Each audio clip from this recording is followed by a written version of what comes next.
question if I still got it. You're talking like a hooper. Alright, go ahead. Do your intro. I'm a god today. And we back with another segment. Nah, it's episode 9, man. The No Idea podcast. Long awaited, long overdue. But we back, man. Back like cutthroat. Man. You know what I'm saying? It's your boy Drake Skeem, aka Mr. 10FN. If you don't say 10, please don't forget that, man. Like, no, but we got San, for me, back with another episode. Long time, long awaited, long overdue. But we just getting back to it. Got a special guest. What's up, y'all? I'm Sidity Jen. Make sure y'all follow me on Instagram. So, where the fuck y'all been at? What's been going on? Bruh, I just been trying to get my life together, bro. I ain't gonna lie. I feel like last year is just, bruh, it's just crushed me, bro, in a lot of ways. Like, this shit done did it. Alright. But like, nah, bro, like, this shit just, I feel like I got broke down to like, I got humble before anything, you feel me? Like, pride. I don't feel like you got humbled. Bro, I was too prideful, like, in a lot of ways. And, like, just how I carried myself throughout life, my outlook on life and everything. I was chasing something externally for a long time that it didn't really work out the way in which I hoped. And then life really just had to, like, show me, like, I had to reset and kind of, like, recalibrate, realign myself for, like, where I want to go more so moving forward. So I'm in this period right now where I'm lost, but at the same time I'm fine, bro. Like, for me, I started going to church, bro. Put the gas down. For me, just trying to get my life together, man. But how you been, bro? Shit, same shit, different toilet, man. I've been at work, trying to get back on the tunes, trying to get back recording and everything, trying to get some money. But really, I've been going day by day. I've been in the matrix, bro. I ain't gonna lie. Really in the motions. Bro, let's talk about the tunes though for a second, bro. Like, yeah, I actually got a couple questions about that. Where I'm at with the tunes, man, I quit that shit every day. I quit that shit every 2 days, bro. I told myself I wasn't rapping no more yesterday, and I just recorded a song like 30 minutes ago. I recorded a hook for an artist. I feel like that's normal for artists. I'm an artist, y'all, so this shit just gets so discouraging. That's one of my questions too. We gonna get to that, but like that shit get real discouraging when you pouring into something and you're not seeing the fruits of your labor. But that's like an immediate gratification thing. You got trust the process and shit like that. But as far as where I'm at, I love this shit. So like I ain't never gonna give it up. Like I love this shit sometimes so much that I hate this shit. And it's crazy because if I look back on it now, I don't even know who I was before I was Drake Skeem. And that sounds corny shit, but not for real. Nah, like artists go through different phases where like they be one thing and then they graduate to something else. And I feel like you will go through levels in life, but do you feel like when you're around your people, they get this more outgoing, comfortable version of you more so than the world? Honestly, I think I started the Drake Skeem shit in 2019, and I found some success with it, and I just like made that my entire life. So honestly, I don't think I'm ever not Drake Skeem. I think I'm just like, yeah. I don't know when I've been a mod in a long time, honestly.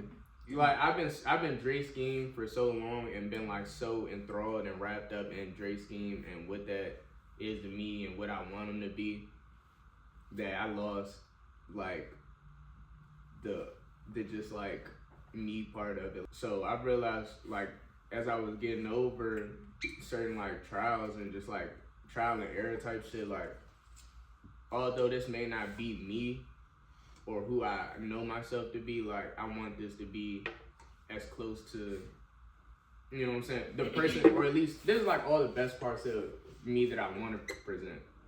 Like it's like a Drake, like a Superman Clark Kent jump. Like this some shit I feel like all three of us can relate to. This is gonna segue into my next question. I'm sorry, I didn't mean to cut you off. No, you good. But like, bruh, I feel like all three, and this gonna sound a little crazy, so don't take no type with it. All three of us, bruh, we seen a lot of shit at a young age, bruh. To where it's like now, here we are now. I know I seen shit at a young age. Nigga, cause I know, bro. Y'all don't know, bro. It's my blood cousin. But like, bro, before anything, bro, like this was somebody like we wasn't close for a long time, but like I would just hear shit about her. Like I knew he was gonna say that. Through the grapevine, they'd be like, bro, right, Jenna, Houston, Migos, like, I'd be like, shit. For me, but like, bro, like, this really, like, one of the youngest niggas I really knew who was, like, The getting to youngest it. nigga is crazy. But, like, bro, like, she did hair, she just a hustler type shit, so it's like, but, like, bro, like, all of us, like, we done seen a lot at a young age, like, you in the music industry and, like, going out of Atlanta, you just being an entrepreneur, everything, likewise with me, like, being an entrepreneur, seeing success at a young age, and it's like, now that we getting older, bro, like, not that, like, you feel me, bro? Life has its ups and downs, bro. And, like, y'all know what that shit will do to you. To where it's like, here we are now, like, kind of faced with, like, the realities of life.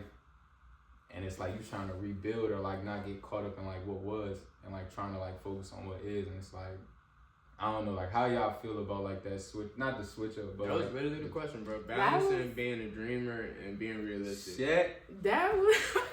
Like, let's just be real. Let's be real with too. the whole thing, bro. What was you gonna say? When you was talking about like Clark Kent and Superman and like you molding how you want Dre's scheme to be, my next question was, do you think you could reinvent yourself? Because so me personally, I think life is just about experiences. It's like as we get older, we're going through these different experiences. We had experiences when we were younger that may have not been age appropriate, so we were exposed to more. But it's like, do you think that you could reinvent yourself the way you want to be? Because I don't think it's necessarily being fake or not you. It's just the better version of you after all of the experiences that you went through. So I think it's hard for you to reinvent yourself in a familiar place. Because it's like, I feel like you can reinvent yourself, but it's certain parts of yourself that you'll never be able to grow out of from the outside perspective. Personally, I feel like you can recreate yourself every day if you want to. That's really the name of the game. You're supposed to constantly just like evolve, and you know what I'm saying, you're a sponge. You're taking in experiences and, you know what I'm saying, creating the best version of yourself. But as far as like family and friends and shit like that, I feel like it's only a certain level you're gonna get to of reinventing that people are gonna receive. I ain't gonna lie, bro. For like any young nigga out here, bro, or just like young person in general, bro, like one thing I will say is like, don't be like adamant on like thinking you have it all figured out or like jumping out there too early. Like for me personally, bro, like I graduated high school with like the mentality like, man, I gotta figure something out for myself. I gotta get out the crib, blah, blah, blah. I moved out my mom's crib like right before I turned 19, bro. I was so adamant on just like doing everything on my own accord, my own. do you feel like that has something to do with the generation? Because I look at y'all and y'all are younger than me and y'all are doing so good. I see y'all traveling. I see you doing this business shit every day, hustling with these shoes. You had your own crib. So it's like, why do you think that you're behind in life? When is it social media? Is it the way that these youngins is growing up fast and it's this pressure on you as a man, as a young black man, that you feel like you need to be having all this shit in order?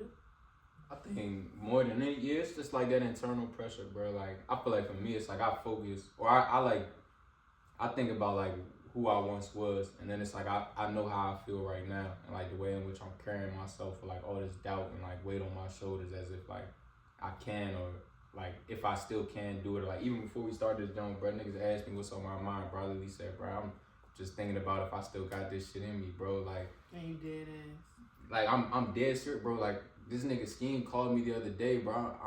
I literally said, bro, I was just looking up why I shouldn't join the Air Force, bro. Like I was talking to a dude the other day I did a deal with, bro. I'm like, he's like, bro, I seen you was working out VA, bro. Like you was doing XYZ, bro. Like what happened?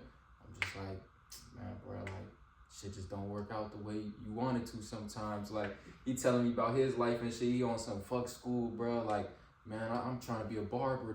I told this nigga, I said, bro, go to school, get a degree, or go get a trade. But see, that's the problem. And I'ma speak because a little bit of my history is I didn't go to college. I didn't want to go to college. I had no desire to go to college. I knew I was gonna be a creative. I knew I wanted to do hair. Not everybody is gonna know what they want to do that young. This is the generation of creators and entrepreneurs where we're gonna break that cycle. It's always go to college, get a job, do this, and look at America now. The government is literally about to shut down in March. A lot of times when people are being a dreamer, they only dream one part of the dream. And that one part of the dream is when you on stage in a crowd full of a whole bunch of people, not understanding the dream is the process. So it's like, The process sucks. But I'm just saying, like, the dream is really the process. Like, it's not one part of the dream. The dream is that this is what it takes to hit that goal every day. So it's like you're gonna hit your highs and your lows, but it's like when you know the end goal and you know what's on the other side of just you keep pushing, you're gonna want to do it and you're gonna see it. And it's like the balance really comes that when you understand having a dream is being realistic. Being an artist, I'm not about to go pay $2,000 for a music video and try to get all this equipment I don't have. I'm gonna use the resources I have now. Like, one thing I learned in my artist journey is like, yes, you do gotta pay to play, but a lot of shit is about connections and resources. So like when my father used to hit me up and be like, where's your music? Everybody always where your music, but they ain't paying for shit. Where your music at? Why you ain't dropped that? And they don't know it's a sample and you gotta get it cleared or you gotta purchase the beat so you don't get sued. They don't know the logistics of it. So it's like, when my father was like, where your music? I'm like, are you gonna pay for it? Like, this is expensive for studio time, a mix and master damn near $200 itself. The dream and the goal and the formula to success is literally just consistency. You don't gotta pay $1,000 for marketing if you don't want to. You just consistently post every day on TikTok. No, yeah, I'm seeing both sides of it. That's why it's like I said, bro, I quit this shit every day. Like, how close to you quitting, bro?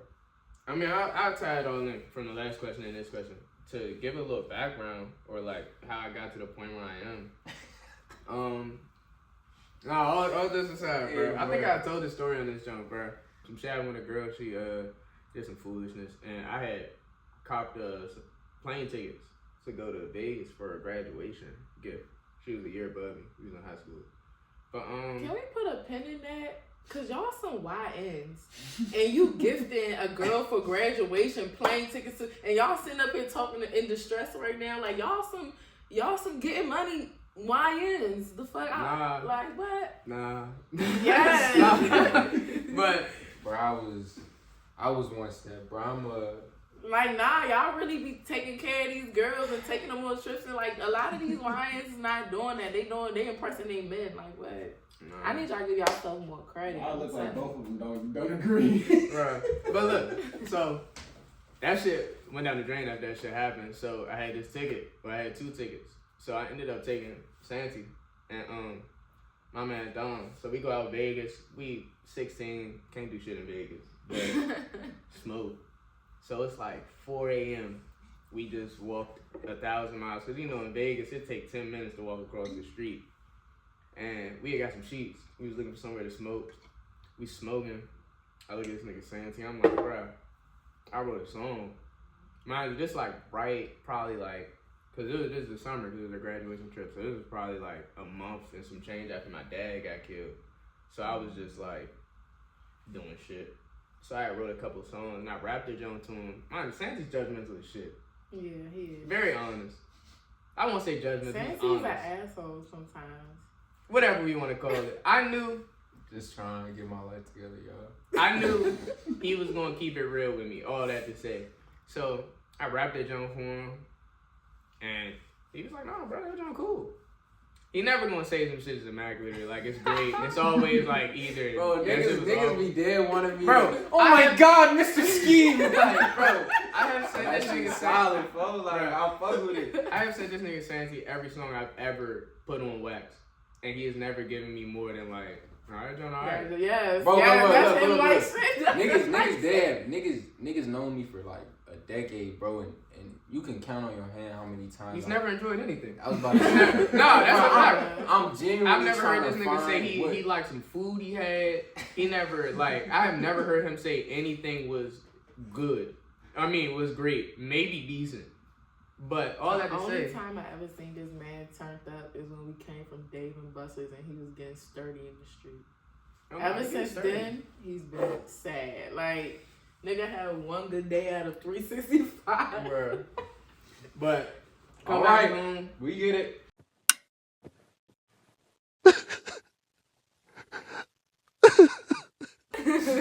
Make my first song, that shit went up, and like I said, my dad just passed, so I was like, I had some rank in high school. People fucked with me, so when that happened, everybody kind of like put their arms around me type shit, and they was trying to like pour into what I was doing, just trying to keep an eye on me while I was going through what I was going through. So I ended up performing at the school, and it was like little shit was happening. Yeah, it was like little shit was happening. I'm like, damn, bro, I can actually do this. Damn, bro, I can actually do this. And then COVID happened. So COVID come around in our senior year, and we had just started college. I went to Morehouse. For not even a whole year, like a semester. I did a semester online, and I met another artist in the area, and we was like putting together a project. We had been rapping every day, rapping and singing every day for like a year. And then he picked me up one day. I got into it with my mom. I told her I wanted to drop out of school. I remember this day like it was yesterday. Oh, I gotta take a shower with him. So I go in my mother's bathroom. I'm like, yeah, bro, I ain't gonna lie. I don't want to do this shit no more. I want to be a rapper. I want to be an artist. She looked at me in my face. Hey, Mom, this is my truth. She looked me in my face and told me that shit wasn't going to be nothing. She said that, she was like, you crazy. That shit ain't going to be nothing. You're going to be right back here like every other artist in the area stuck. Damn. And I'm crying and shit. That shit crushed me. I'm crying. I'm bawling. I told her, I was like, I don't need nobody to believe in me because I believe in myself. And then I called my man. I called Trey. I'm still crying. I'm like, bro, I had just got in a car accident. I ain't had no car. I'm like, bro, come get me, bro. She ain't just gonna to you. He came and picked me up. We went out. Spent the whole day with bro. He did a photo shoot. Went to my man, John. We hit in Jay's. And then he bring me back home. And he dropped me off. That was late that night. And then he went off on his way. And he ended up passing away that night. He got in a car accident on Suitland Parkway. He was missing. It's always Suitland Parkway. Hell yeah, he was missing for 3 days. We searched for him for 3 days. We eventually found him. I found him with some of my friends. We was walking up and down Suitland Parkway. We found him off to the side of the road. But he was like what I was trying to be at the time. Like he was a couple years older than me. And he was like a real R&B nigga. He was really on it. He had industry connects and all that. He had a producer that he was working with that was mixing all our records. So I met him at the funeral. I was just pallbearer and all that. I met him at the funeral, and he talked to me and my mom. He recognized me, and he ended up flying us out to Atlanta that same weekend. If the funeral was on a Thursday, we was out there on a Saturday. I recorded a song with him, and after that, he signed me to a distribution deal. I was on a year-long contract. And I moved out to Atlanta. I was 18. Got my first apartment. And I thought I was doing it. I thought I was out of here. I started unfollowing niggas. I'm not even playing, bro. I'm unfollowing niggas. I'm acting different.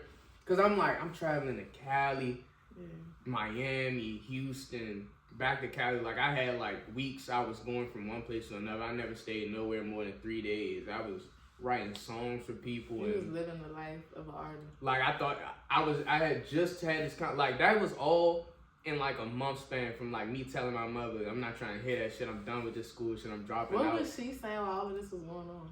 I remember vividly, and this is crazy because like I don't think I've ever said this on camera, but so if that was in October, my birthday was in January. By January, I had just met, I remember this, I was in Nashville, Tennessee. I went to a camp with Jim Johnson. Jim Johnson produced like Kiss Me Through the Phone, The Carter 3, a lot of Beyonce records and shit like that. Like he was a real like guy. And he had a writing camp that he was writing for Prodigy from Mindless Behavior. I got videos of this nigga breakdancing the entire session. Bro, it was cool as shit though. Like I got stories for days. But all that to say, I had played him a couple songs while we was out there. And he had ties with Empire Records. And he was talking to my producer. He was like, yeah, I'm gonna talk to the distros over there, like we gonna get them on something. So my producer that I signed to sat there on my birthday. He flew out everybody. I don't think Santi made it, but Dawn made it. A couple of my other classmates, all my aunts, my mother and my sister and my nephew. We in the studio and he tell everybody, he stopped the music, we playing through the album. He like, right before I signed the paper, he like, yeah, and I just wanna let everybody know Dre is gonna be signing a distribution deal with Empire Records. And everybody started bawling, bro. I got videos of me and my mother tearing up, crying. And locked in like a chain gang. You ain't gon' like it when I let that fucking thing sing, Gang gang, she let her wear, I fucking let my chain hang. Me and my niggas locked in like a chain gang. Stay down, get rich, and I maintain. Gang gang, she let her wear, I fucking let my chain hang. Me and my niggas locked in like. It was like in that moment, everything culminated to one. Like I lost my dad, I lost one of my best friends. I told my mother I wasn't trying to hear that shit. I dropped out of school. I moved 500 miles away, and it was all making sense in that one moment. Like I showed everybody. I showed the family. I showed my friends. All that shit. I showed myself. And then I found out that nigga was doing some funny shit in the background. That shit went down the toilet. Moved out of my apartment. Came back home. Came back home. So I have a question. Got a job. And then we gonna let you speak because I got a question for you. I wanted to quit that shit. I never wanted to do it again for a little bit, but like. Do you feel like that was God protecting you? You know how like when you young. And this is a horrible digital footprint, but I was getting high. Like I was getting high shit. Like I had horrible addictive habits, and I always tell myself like if I would have got that money or like got that freedom that I was looking for or that was like in the palm of my hands, I would have hurt myself. Like I would have really crashed out. And even with the people I was with, like if I would have found that success with the people I was with, bro, I probably would have been an MC Hammer or something. Like my money would have been in somebody else's pocket. I would have been down the drain. But like, all that to say, I think it was a lesson for sure. Like, that was an invaluable experience. I couldn't have learned the shit that I learned in any other way. I wouldn't take it back. I'd do it again if I could. 1,000 times for real. And that leads me to the question for you, because he kind of segued into it. Do you live life in regrets, or do you think your experiences is molding your future? Bruh, I've been trying to not like think about the woulda, coulda, shouldas. I ain't gonna lie. Like I feel like similar to bro, I had an experience like that too. Or like, bro, like I was about to go to college, man. Like I'm talking to my dad and shit like that, bro. I'm telling him, bro, like, bro, I don't want to go to college, bro. Like I'm gonna figure this shit out, bro. I was sitting in Five Guys, bro, Bowie Town Center, bro. And bro, this nigga told me, he said, man, you know, you ain't shit, bro. Yeah, bro, she know my faults, bro. He said, man, you ain't shit, bro. You ain't never been shit, bro. You ain't never gonna be shit, bro. Yep. In 4 years, you gonna come back and you gonna say I was right. And I remember that day, bro. I was like, man, if that's all you gotta like take from this conversation, then fuck it. And I remember, bro, I went in the bathroom, bro, started shedding tears. I ain't gonna lie. And then, I'm telling you, like fast forward, bro, like here I am 4 years later. I'm cooked. It's like, Okay. Nah, but like real shit, bro. I went on a run, bro. Like. I'll never like sit here and act like, bro, I learned so much about myself, bro, about life, bro, how to be a man, how to be an adult, everything like that. And granted, I still got a lot to learn. But it's like, you feel me, everybody, like, you know, it's ups and downs in this life shit, bro. Like, this shit like stocks, bro. You gotta learn to invest in yourself in the dip. So that's all I really look at where I'm at right now. I feel like for me, my biggest thing was consistency and pride. Like, I allowed my pride to like get in front of like the consistency time and time again, and like that's kind of like been my downfall. And especially in this last year, bro, I feel like I had to like kind of like get stripped of everything to realize like in nothing I still have abundance type of shit. So like here I am, bro, I'm 22, I'm about to turn 23, bro. I feel more lost than ever, bro. I'd be sitting here lying to y'all if I wasn't, but like, you feel me, bro? Like I feel like I'm in a place where more than anything what this last year has taught me is like my relationship with the Lord. So like I gotta tell myself like, man, would I lose everything and go back to the ground to like build myself back up like from nothing, as long as I have like that relationship with God. And it's like, I mean, it's worth it type of shit, because I know like this time I'm gonna do it right. Like I feel like every other time, like God gave me a chance like time and time again to be like, you know what I mean, I'm gonna let you try and do it your way. And it's like I squandered the blessings in which he was placing before me. And now it's like, you know what I mean, he was like, bet, like we gonna, man, he was like, bet, we gonna do this shit my way. So, you feel me, bro, kind of just, he humbled me. Like, and that's what I feel like I needed. Like I said, like pride come before the fall. I was prideful in a lot of my ways. Like she mentioned, like I sold shoes, or I still sell shoes type of shit. Like I was a wholesaler, just like focused on like acquisition, negotiation, sourcing inventory. Then I would wholesale it to like different like storefronts, resellers, and shit like that. And like I got to the point where like I damn near felt like that shit was beneath me. So it's like I started chasing an opportunity out of Virginia, where it's like, man, I'm not going back to selling shoes. I'm telling myself like what I'm not doing or I'm not willing to do, or this, that, and the third. And it's like, bro, like nothing in life is ever beneath you, because it's like, bro, I was dead ass out of Virginia taking trash out, bro, like real shit. And it's like, bro, like that shit, I mean, but all of that was invaluable, because it's like what it taught me in the process and like who I am today. You know what I mean? Like, bro, that shit, it was just all part of the journey. So here I am now, bro, starting back at nothing. And it's like, shit, y'all gonna see, bro. Like, fuck y'all gonna see. Like, I gotta show it to myself, though, that it's like, you know what I mean? Like, I have a question. We know how our dads are, so have you ever felt like you had to prove yourself to your parents? Because I have, personally. This is really a question for both of y'all, because it's like, I always felt like I had to prove myself to a lot of people, but mainly my father. And it's like, as I'm growing my relationship with God, it's like, he's the only one who knows my will at the end of the day. My will, his will is my will. So I've gotten to a point where I tune out all of that, because having a relationship with God and walking with God, you're going to be going against a lot of people, especially sometimes your parents. So I wanted to know, like, have you ever felt like you had something to prove to your mom and your dad when it came to being an entrepreneur, quitting school, and taking your own path in your journey? I had everything to prove. Literally everything to prove, bro. Like, take a shot at that too. Man, like that's why that Atlanta shit, like, I'm gonna find a clip so we can put it in there. Like, that shit meant everything to me.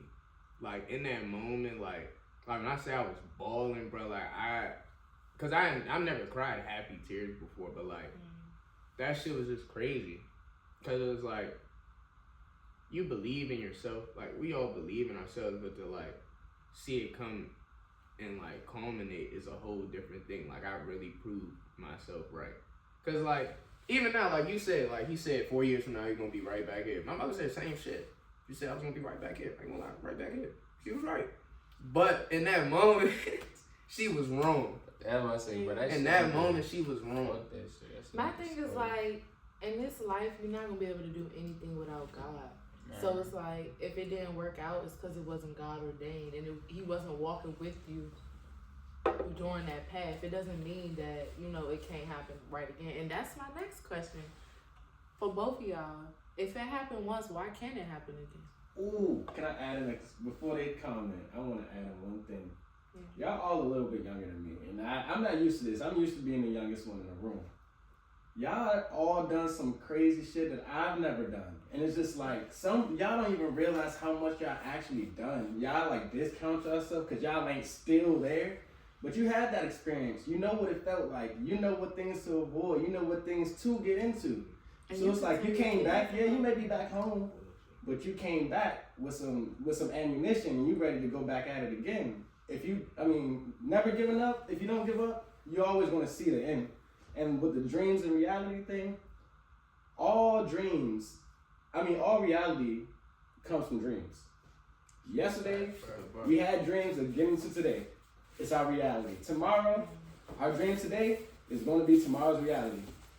And that's why you got to practice gratitude, because literally, like, being in my devotional and my word, God literally talks about, just a couple years ago, we was praying to be where we were at now.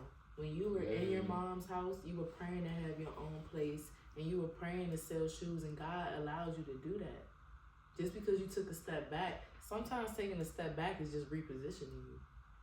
It's not taking you back, because when you with God, how you gonna feel? For real. He ain't gonna let you feel, but God is like our Father. He's gonna discipline you. You're his son. So what would he be like to give you everything you want right now, knowing that you would mismanage it, or knowing that you were prideful in those moments, knowing that you was taking advantage of certain things? I think that's another reason I fucked up that situation. Like, if you find success and you feel like it's an independent success, when the time comes for you to lean on God, you're gonna lean on yourself. Yes.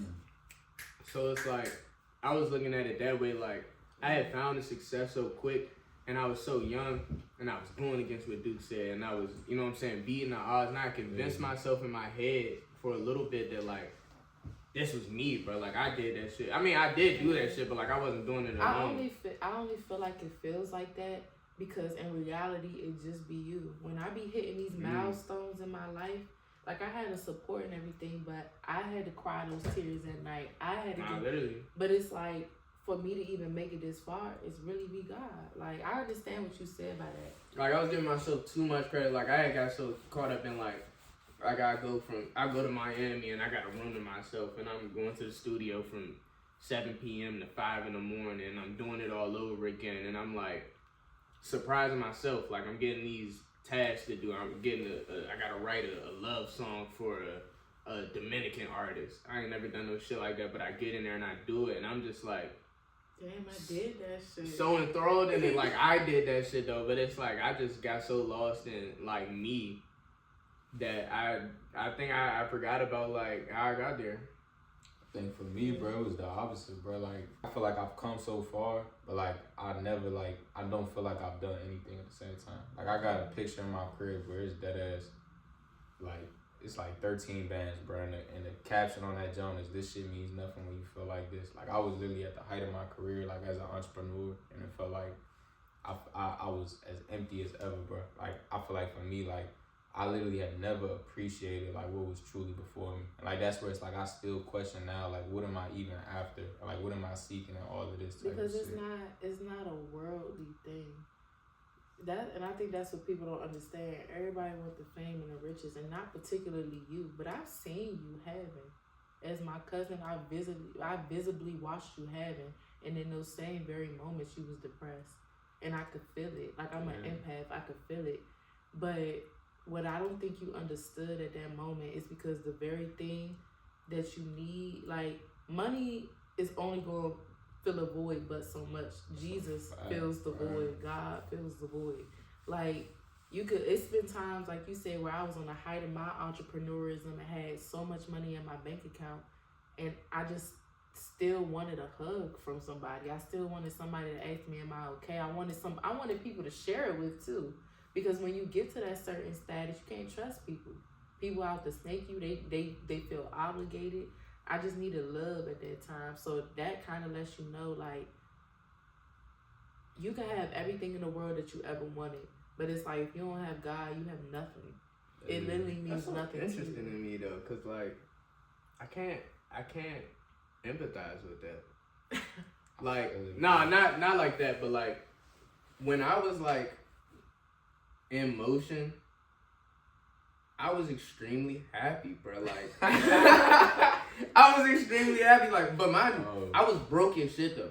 Don't get me wrong. Motion isn't money. Motion is so many other things, but like, motion is money. But like, I was broke as shit. Like, I was traveling. I couldn't feed myself out there. Like, but another thing, I couldn't feed myself. I wasn't having no money coming in. All the like songs I was writing, you don't get paid off a song you write unless they release the shit. So it's like, so how'd you get through all that? Shit, I was living my dream. I was broke. Like, I was a star. I was living my dream. Like, it didn't, like, the money didn't matter because I was like, doing it. You was probably just content though. Yeah, like, that's what I'm saying. I was content. Like, maybe we was missing the contentment because the contentment didn't come from the money. We had the money, but I didn't have nobody to celebrate the money with. Like, one thing about me is, like, I've always kind of been the breadwinner out of my friend group. I always had different experiences. So, like, imagine having, like, a $2,000 day and I can't even share it with my friend because they going through something. So they probably looking at me like, bitch, you just had $2,000. What the fuck you got to complain? But it's like, yeah, but I love you. Like, I want to spend it on you. I want to have fun. And it's just like, I did have moments like that. It's guilty moments. I don't know if it's guilty. So the reality of it is involvement and elevation causes people to go. And sometimes it's the very people that you fucking love. And it's like, I had this vision of when I got this $100,000, I was going to do these things for you. I was going to pour it into you. And it's like, damn, you're not even in my life anymore. And it's like, this is not how I envisioned the end being. So I be feeling like you can grieve old stages of your life.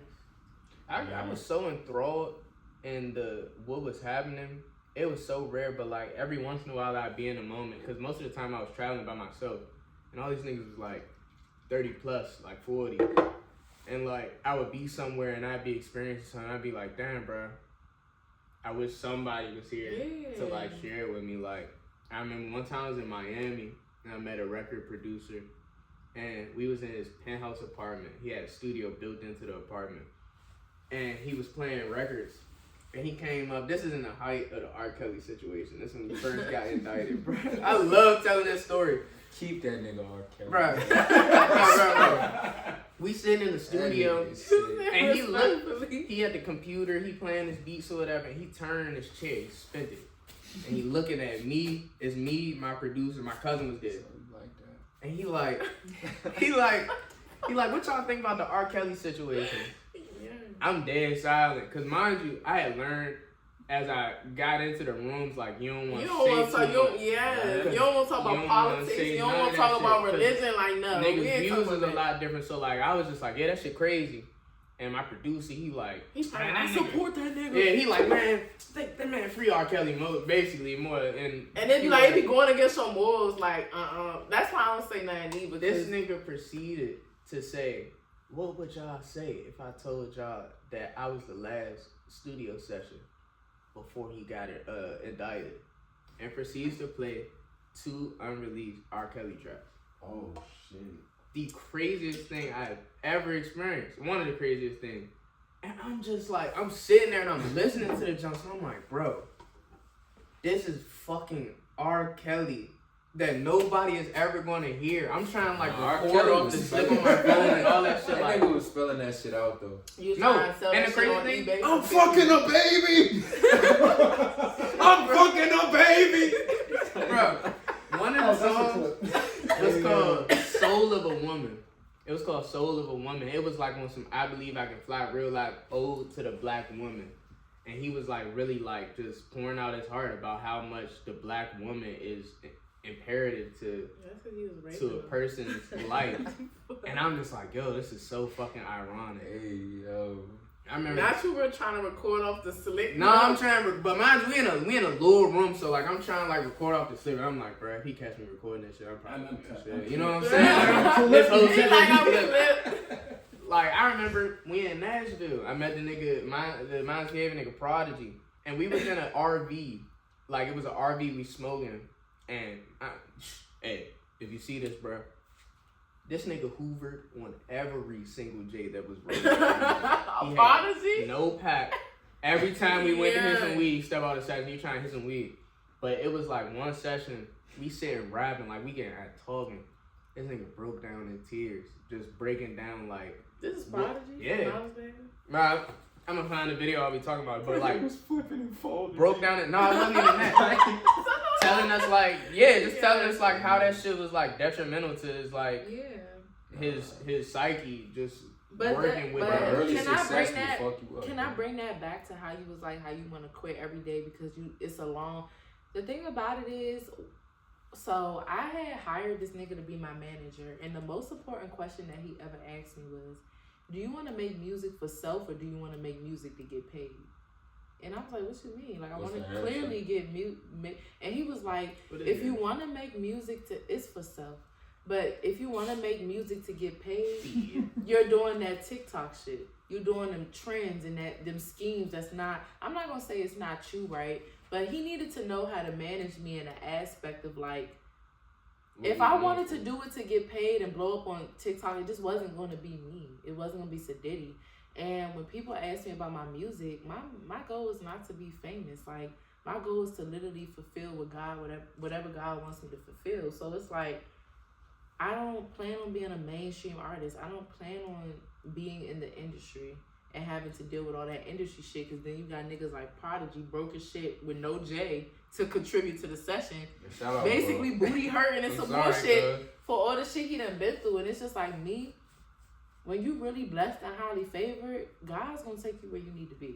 Like, literally. It's going to be through the glory of God. So I just had to realize, like, I told him, I was like, nah, I want to get paid for the shit. He was like, no, I'm asking you because it's certain parameters that come with that shit. If you really try, you got to go with the flow and the niche of what's going on in today's world. So a lot of this rap is this ABC pussy shit. Like, pussy this, pussy that, ABC rap. And I'm like, nah, like, I believe that niggas can crank my music and still get a message from that. So I'm building a unique fan base that's going to stream my music, and I'm still going to get paid. But I don't have to, oh my God, this pussy fat, to get to TikTok for that shit to get 1 million views and I get paid off that shit. Like, I really have been trying to. It's different being a female artist. Yeah, like, it's an agenda that this community's pushing anyway, that the government is pushing. So it's like, yeah, you can easily blow off on TikTok if you shaking your ass and cooking with Kaya, but this is Prodigy? Nah, you gotta go into the camera and show them that shit. Actually. You gotta go into the camera and show them that shit, cause what, bro? Hey, nah, not y'all in the studio.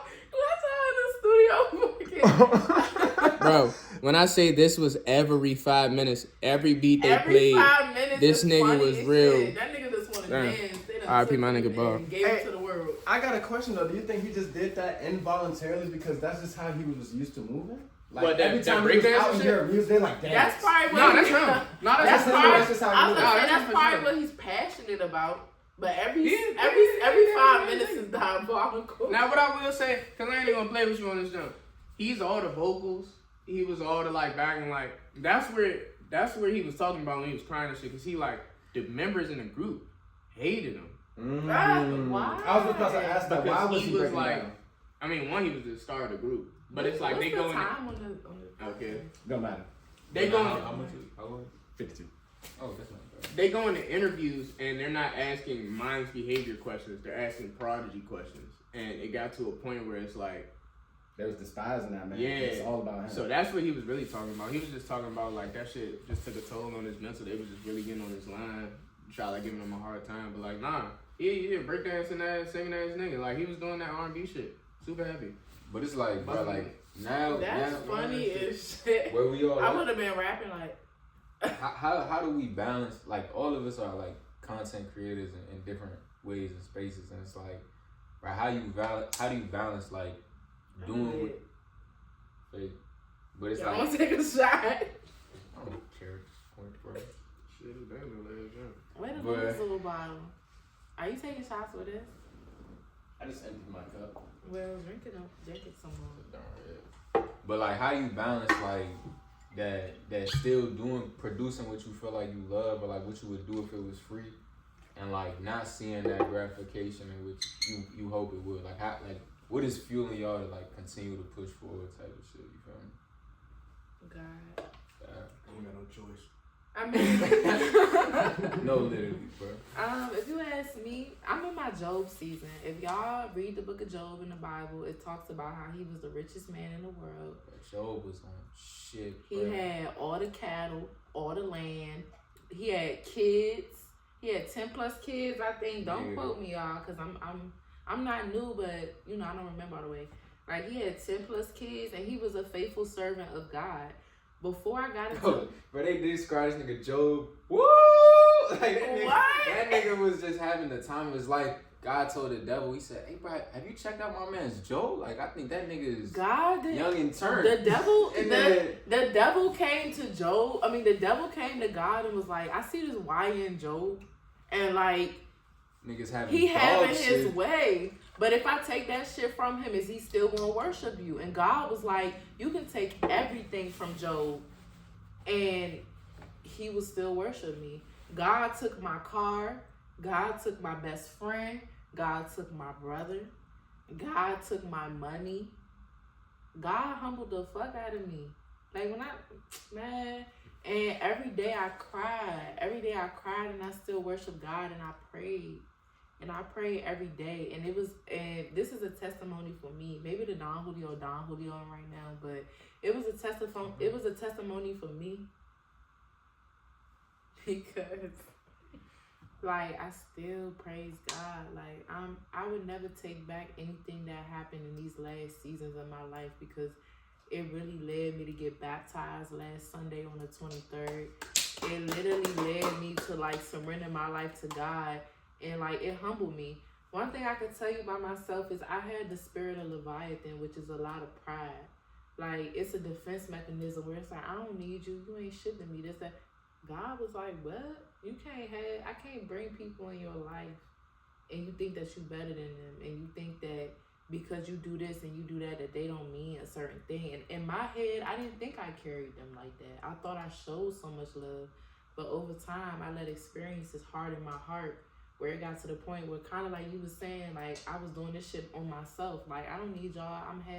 I'm doing this. I got this job at the casino. I'm making this money. I can have any nigga in the world that I want. This, that. God was like, girl, you tripping like shit. Nigga sat me down for months. And it's going, and fuck months. I'm just being real. I'm drunk now. 2 years. I have not had a car in 2 years. I was broke as shit on my 25th birthday as an adult. Bitches don't never stay down, but it's like, I'm real content with where I'm at right now. Like, I'm not having, we all seem like we in the same position right now, but the happiness. I'm only laughing.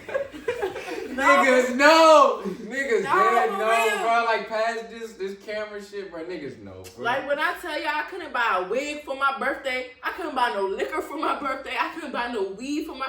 Bruh, don't have a car. I see my sister taxes hit. She getting a brand new car in front of my face, my nigga. Like, shout out J no, like, shout out J Blow, because I'm proud of her and she been doing that motherfucker. Like, no, for real. Like, I'm proud of my sister. And at the end of the day, what's for her is for her, and what's for me is for me. But being in a Job season for 2 years really, like, start helping me be content with. I have $0. You started looking at niggas like, nah. I take this from you, bro. Real nah, but when I tell you, like, I don't have no money in my pocket and I'm content with sitting with you niggas right now having this podcast, because at the end of the day, like, whatever I go through, I know God got me. Like, I'm done stressing about this shit. I can't stress about this shit. Whether me and my brother gain a better relationship, it's on God's timing. Whether I get money in my pocket and get this job at the Xfinity Center, that's on God's timing. Whether I cut that shit out. But yeah, like, it's staying there. Now, one thing I will say about my cousin, bro, respectfully, this is the most cutthroat shorty I've ever seen in my life, bro. Like, bro, she sent me, no. Bro, she has told me stories, and I'm like, man, R.I.P. that nigga Kevin Samuels, bro, cause like, bro, man, it's like, man, if this wasn't my cousin, bro. Dog, should you Swiss cheese in a bitch? But nah, while I was telling my cousin a story today, and he was just like, you don't see how you're the problem? And I'm like, bro, cause at some point, bro, like, I'm gonna keep it a buck, bro, like you feel me, like granted, right or wrong. Yeah, like, right or wrong, like, it's like, I respect, and it's like, granted, bro, I know as a nigga, bro, like, bro, it's so many situations I wasn't shit, bro. Exactly. Like what? Like what did you talking about? But it's like, I'm not perfect, but I'm progressing, bro. And it's like, my cousin know I got a good heart though. Like, as much crazy shit as I tell him, how many times do we really be sitting having business talk? I be encouraged. I've been sending him my devotionals every day. Oh, I need them shit. And I still ain't shit. Bro, we human though, bro. Like, that's at the end of this shit, bro. Like, bro, if you watching this jump, bro, you already know how this shit get, bro. Like, if you even watching this far in this jump, bro. Like, how you feeling, bro? I like Jen. I hated the first half of this podcast. Like the first half of the second. Nah, like now, I just felt like a shell of a man. The first half of the jump, but like now it's just like, bro, I don't know. I am a crazy person, but I swear I got a good soul, y'all. Like, I'm one of them ones. Y'all ain't gonna sit up here and tell me I'm not. I'm just a girl that's learning. I think what we used to as men is taking accountability before being fucked up. It's just crazy when the woman is fucked up and we point it out and they be like, oh, and it's just like, yeah. I be taking accountability. Like, I mean, not all. I'm not saying you, but you know, the majority is just like, you know, most men are the fuck up. So it's just like, all right, we'll take it. Yeah, we fucked up. We was all right there. But it's like, we're going to get back and we're going to be like, all right, we're going to get back on that one. Opposite side is just like, nothing but. What? Yeah. You can't do nothing. I mean, I think I'm just a free spirit. Like, and I like what I like. Like, you know what I mean? That's the problem nowadays. What happened to the God-fearing, getting money wimps? Like, no. I'm a Proverbs 31 woman, y'all. Look, let me tell anybody in this motherfucking crowd, and by in the crowd, nobody, and Steve. Let me tell y'all. You don't gotta change to go to God. You go to God and He change you. Right. So I've been coming to God exactly how I am, and He's gonna keep that fun and that spicy me. But at the end of the day, I'm getting wiser and I'm using godly wisdom. So I'm trying not to make the same mistakes. Let's just say that. I'm not gonna say that I'm this perfect person, but I definitely feel like I'm growing and experience growth. Trying to be mindful. Yeah. Oh God, bro. Just being mindful, bro. That's all I can do. I got a question for all y'all. What y'all plan on doing to grab the things you want for your near future? Like, what you gonna do differently than what you did in the past? Working that ass. Sorry, now. What you gonna do differently, man? You know what, bro? Like, real shit. In the season that I'm going into right now, bro, it's like, granted, I'm doing shit differently, but it's like, bro, I'm about to go back to exactly what the fuck I know how to do best, and that's hit this damn block.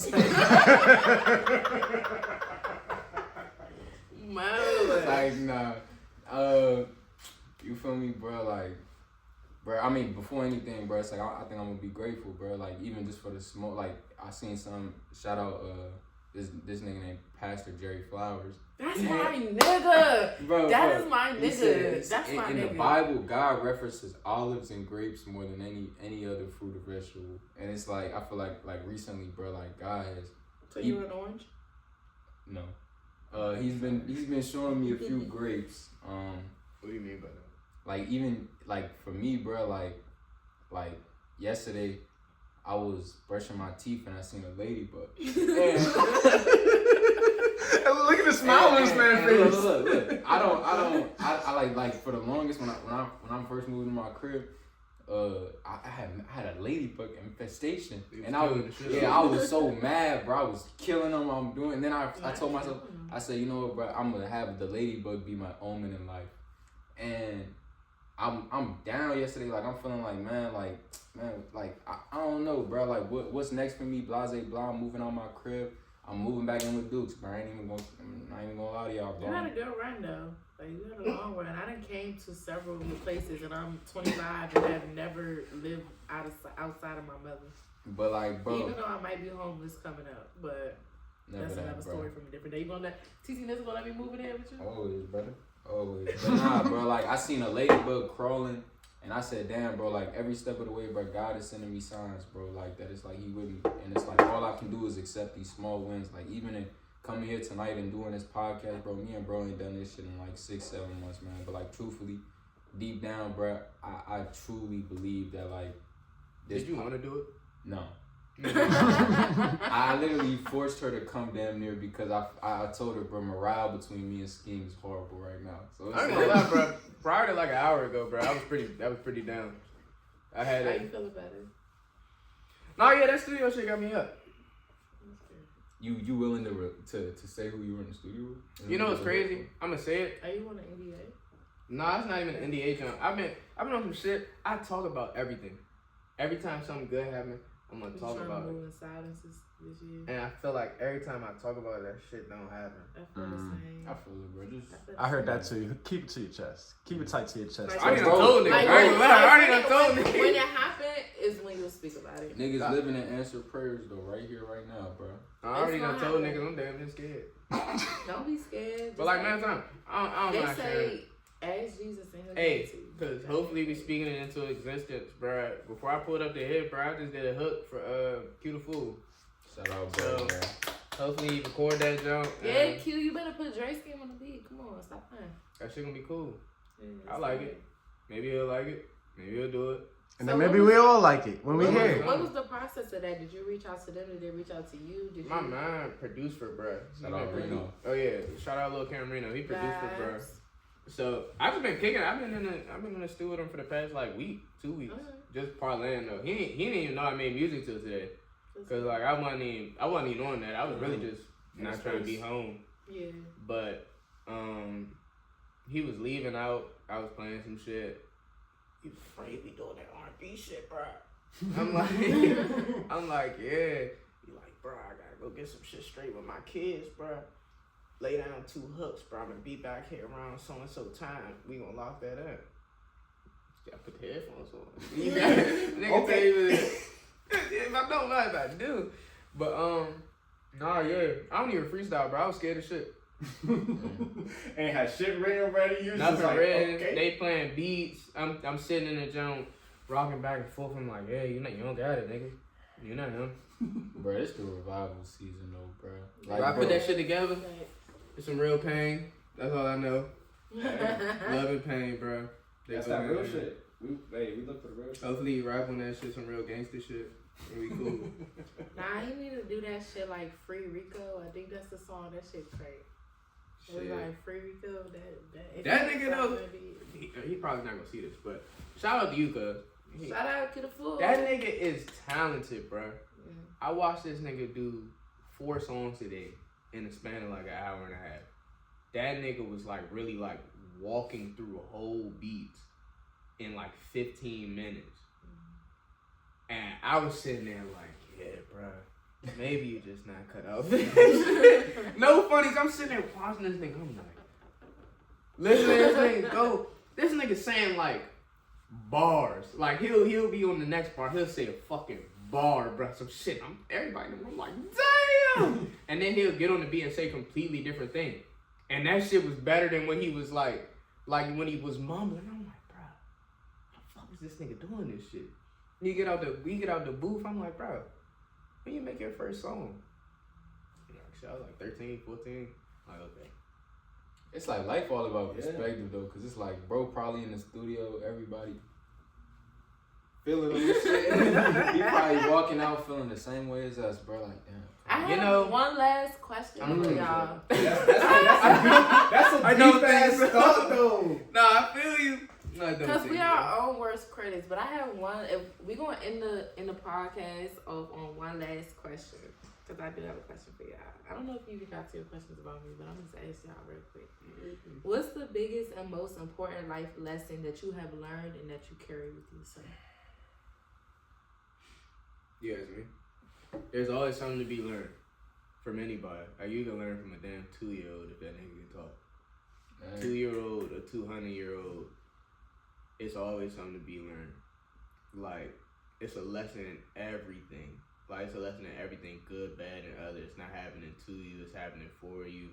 That's what I learned. Like, I done been through so much shit. But it's like everything, good, bad, and other has formed me into the person that I am today. I wouldn't be nothing. I'd be something, but I wouldn't be the person I am without it. And I'm grateful for it. And that's what I've learned. And I try to continue that. Take it in every day. For me, it's to never give up, cause you never know. Like, it could be the moment that you give up that if you had just waited one more day, that would have been your breakthrough. So it's to never give up. Like, I woke up the other day and seen Lamar Odom like my real. And it was about community and stuff. You know, for real. And I'm like, Lamar. Real Lamar. Good old Lamar. And like, mind you, I'm not into sports. Like, it was the most random shit. But I'm just like, you really never know. Like, where you be ready to give up and throw the towel in, and you don't got that fight left in you. You waited out one more day, and God might take your life from nothing to something overnight. So I would just say, never give up. Strive for your dreams and keep God first. That's the main lesson for me. What about you, cousin? I feel like, bro, the biggest life lesson I think I learned in all of this shit is just like, if everything in life brought you to this moment right here, right now, be grateful, bro. Because it's like, I don't know, like we talked about, like the destination isn't like the true joy in life. Like it's the journey type shit, the people that you meet along the way. So it's like even being able to have like this moment where like we laughing and shit like that, bro. Like I ain't gonna lie, bro. I literally shed tears this morning, bro. Like, bro, that's me keeping it a bean. But it's like, bro, like tonight, nah, nigga, it's real though, folks. Like you feel me, like bro, like if it all brought me to like tonight where it's like, bro, I was able to laugh with like my good man, my cousin, bro, Steve, bro, like, you feel me, bro? Like, that's all that this shit mattered to me, bro, at the end of the day. So it's like, granted, I don't know what tomorrow got in store, but for like right here, right now, bro, I'm grateful, and internally and externally. So just embrace what is, and you know what I mean, truly see what God has placed before us, and like she said, keep God first, because without him, bro, none of this shit is possible, man. But I mean, how y'all feel about episode 9, bro? Like, it's been a minute, man. I fuck with it. A slow start. You know what I'm saying? Slow start. We gonna chop this shit up a little bit, but I think this shit gonna be calm. I got a question, but this isn't even the part. I just wanted to ask you, but we done, right? I mean, it's a hour, y'all. I mean, wrap it up. Yeah, I mean, it's an hour long. That's cool. Yeah. I mean, I'm about to say, to be honest, I think we gonna chop the beginning off. So, you want to end it? You want to do outro? What was the question? It's not for the camera. I'm the freestyle. Oh, we could do that. Oh! Are you kidding me? Shitting me? I can have you literally. What's the beat type, bro? You're freestyling? Yeah. We all freestyle. Oh yeah. That's the For real? Yeah. Okay. Go ahead. Throw them bars I out don't there. think you've ever watched it. I'm gonna keep it a straight buck. I definitely. I watched the real. What's the type beat? What's the type beat? Melodic trap type beat or some shit. I gotta go to the bathroom. Oh shit. Alright, got you. You wanna go or you wanna rap first? Let's just finish this song. Yeah. I gotta put that shit. I'm taking a shot. Oh yeah, Future Lil Baby. Yeah, run that shit right there. Run that shit. Damn. I'm in bad, I can't even lie. Damn. The bitch did me dirty and fell in my cry. Damn. You can see through my eye, you probably would cry. Damn. I tell I'm up in the sky. Fuck. I'm high as a bitch and feel like I'm in Mars. Ryan and Paula been known from riding the race and get the motherfucking stars. Damn. I'm living the day, I don't know about tomorrow. Damn. I told my bro, can you please stop popping them bars? Damn. Drisky and Skeem, they going so hard. Damn. Fuck around driving past and I ask him on. Ooh. Bitch, she fast. That little bitch from already know she got ass. She got some ass on her. Damn. If she ain't sucking, I might just pass on her. Damn. I'm popping a tag on her. And I'm going to dash on her. I might do a bag on my bitch. I might bust down on my wrist. Niggas be broke as shit, they popping out in the same fit. Popping out in the same fit.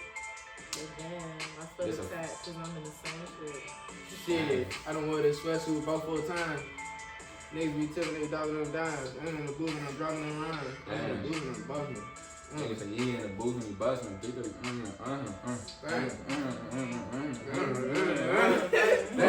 He said he bustin'. And I got it. He said he in the booth and he busting them. Got a bad little bitch hitting the climax like she ushering him.